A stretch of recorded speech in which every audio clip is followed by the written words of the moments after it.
gravures rupestres ont été découvertes par un savant azerbaïdjanais en 1939. Les archéologues, ils ont trouvé du cendre des différents arbres qui ont été brûlés à l'époque ici. Alors il y avait des arbres, il y avait des animaux, et il y avait des grottes, des refuges, des abris. C'est pour ça qu'il y avait la possibilité d'y vivre. Il y a des coquillages qui se sont liés, qui ont formé, assemblés, qui ont formé cette pierre. C'est pour ça que ça donne ce bruit de musique, cette résonance. On peut voir le vêtement qu'il portait à l'époque.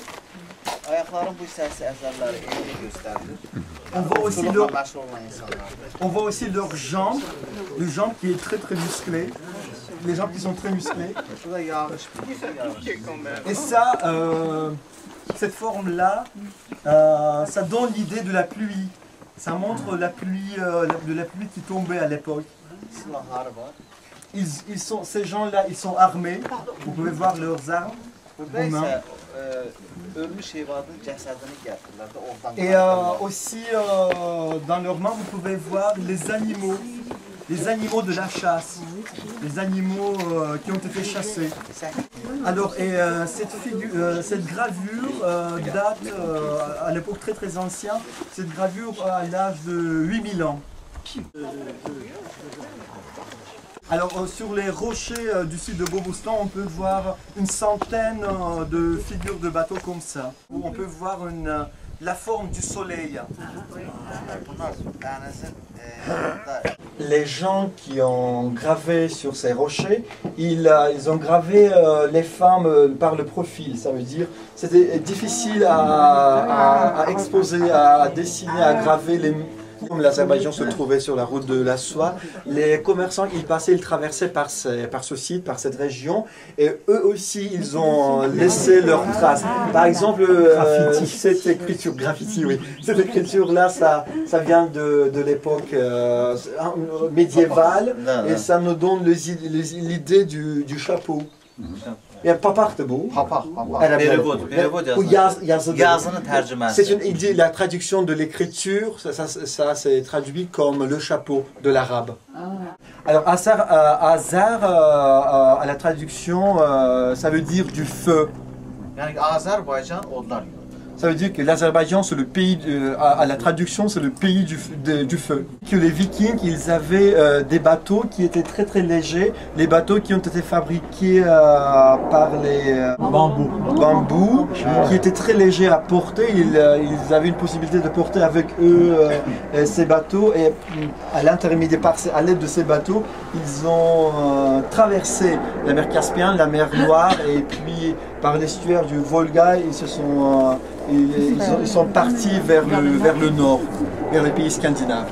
Et pendant 4 ans, on creusait la terre ici pour découvrir ces gravures.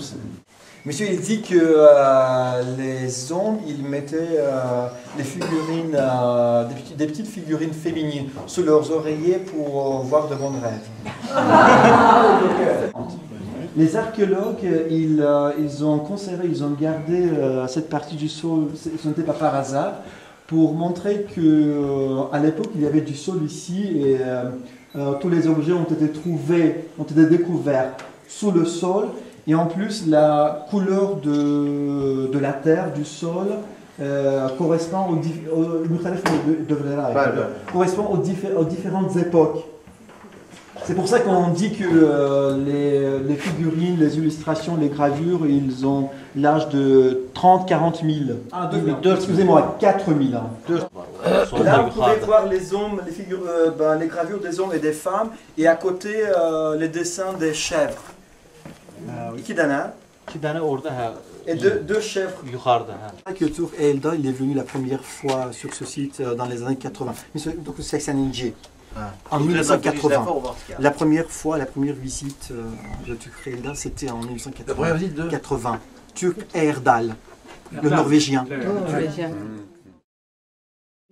Le cheval a été gravé, dessiné après. Et le cheval, à l'âge de 3 millions, 3000 ans. Là, sur la pierre tombale, vous pouvez voir l'écriture en arabe. Et qui a une balance à la main, ça veut dire Yani insan öləndə onun qu'après avoir décédé, l'homme, onun əməlləri, məktubları ses actions, tərənnün üstünə qoyub çəkilir. ces actions seront mises sur la balance. Et après, on peut dire que cette personne ira au paradis.